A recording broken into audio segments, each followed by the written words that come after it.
Voilà. Mesdames et messieurs, je vous propose de commencer notre journée de rencontre qui porte donc le titre de Lire, écrire, enter et le nom pompeux de colloque. En fait, il faut bien donner un nom lorsque les gens se rencontrent et donc pour pouvoir être accueillis, il faut s'appeler colloque. Colloque qui n'est possible que parce qu'une rencontre a été faite avec la Maison du Livre et une parlementaire qui avait organisé il y a quelques semaines une autre conférence qui portait principalement sur la fracture numérique, quand même une question qui est à l'ordre du jour très souvent. Mais ici, nous allons entrer de plein pied à la fois dans tout ce dispositif de ce que sont les nouvelles technologies, mais aussi dans tout ce qui nous intéresse en tant que pédagogue ou équipe d'enseignants et de formateurs, et dans un programme européen. Et oui, l'Europe que l'on décrit tellement aujourd'hui, étant donné la situation dramatique de tous ces migrants que nous allons accueillir, et j'espère que pour vous tous, c'est avec beaucoup d'espoir, puisqu'ils sont là à nos portes et qu'ils attendent de nous ce type d'attitude. Donc l'Europe peut produire aussi des choses très positives et très intéressantes, et en particulier des projets européens, et celui dans lequel nous inscrivons aujourd'hui avec la Maison du Livre s'appelle un programme Erasmus+. Erasmus+, donc on peut imaginer qu'il y a une connotation très positive et puis toujours une référence à nos grands philosophes, de manière à garder quand même quelques racines de culture.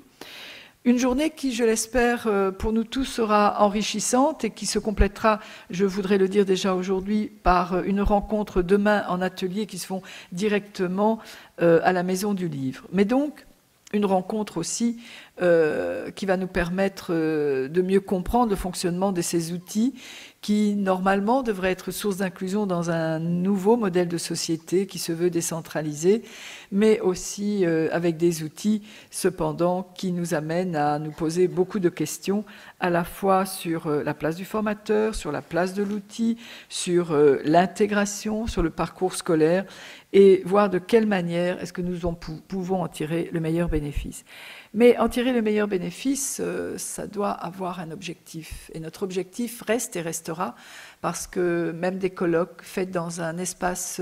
dit politique, et je rappelle que la politique, c'est quand même gérer, c'est d'abord gérer, c'est faire gérer par le citoyen, c'est vraiment se dire qu'il est important de faire en sorte que cela soit au bénéfice des citoyens et qu'ils deviennent des vrais acteurs de l'espace dans lequel ils sont. Il nous importe peu de créer, de légiférer, si cela se fait de manière complètement déconnectée de la réalité. Et donc, nos échanges aujourd'hui porteront là-dessus, l'idée restant bien, comme je vous le disais, de former des citoyens responsables, avec un esprit critique très aiguisé. Une fracture numérique qui pourrait évidemment accompagner la fracture sociale que nous connaissons dans nos différents pays et qu'il faudrait réduire au maximum. Une fracture sociale qui sont souvent subies par les couches les plus précaires de la population, malgré des efforts pour que l'on puisse donner l'accès à l'instrument, et puis l'accès à la connexion, et puis l'accès aux méthodes. Il n'en reste pas moins qu'il y a des nouveaux paradigmes dans ces apprentissages et qu'il faut arriver à ce que ces nouveaux paradigmes qui impactent, comme on dit aujourd'hui, l'ensemble de nos comportements et de la société deviennent encore et toujours des atouts pour être au cœur de la cité et non pas être délaissés pour compte. Sans toutefois être dupes, et encore des articles de presse cette semaine nous le disaient, l'apprentissage aux nouvelles technologies, leur acquisition, ne sont pas uniquement des atouts déterminants pour l'éducation.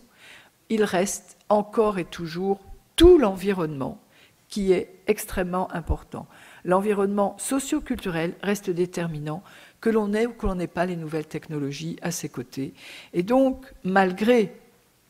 tous les dispositifs qui sont mis en place, je crois que l'ensemble du corps de ceux qui enseignent, qui accompagnent, doit être conscient de cela. Il ne suffit pas d'avoir l'instrument, il faut savoir s'en servir, autant pour le pédagogue, bien sûr, mais il faut aussi savoir s'en servir pour cet utilisateur que l'on appelle aujourd'hui l'internaute. L'internaute qui lui-même est confronté, et ça vous en avez bien tous conscience, à des centaines de sirènes qui les appellent en leur faisant croire que telle et telle action va vous permettre de gagner je ne sais quelle somme faramineuse ou quel bon d'achat, telle ou telle alerte où on vous demande de donner, parce que vous allez faire confiance à la petite machine, des numéros hyper confidentiels, en même temps tel ou tel épanchement de cœur, le prendre comme un compagnon. Et il y a un livre qui vient de sortir qui s'intitule « Le jour où mon robot m'aimera ». Je crois qu'il faudra être attentif à toujours se rappeler que ce n'est qu'une machine que nous programmons et en aucun cas un compagnon de vie ou de jeu. C'est un instrument important, nécessaire, utile, mais dans lequel il faut bien sûr ne pas oublier que c'est d'abord l'humain qui reste essentiel, c'est d'abord nos rapports entre nous, c'est la capacité de notre intelligence de parler de valeurs et de faire passer via ces valeurs toutes nos décisions, et de se dire aussi qu'un colloque, c'est aussi une manière de se constituer en réseau. Et un réseau, je crois que c'est une des volontés toujours prégnantes au niveau européen de pouvoir mettre des hommes, des femmes, de communautés, de pays, d'origine, de cultures différentes en communication pour évidemment faire en sorte que peut-être l'Europe avance.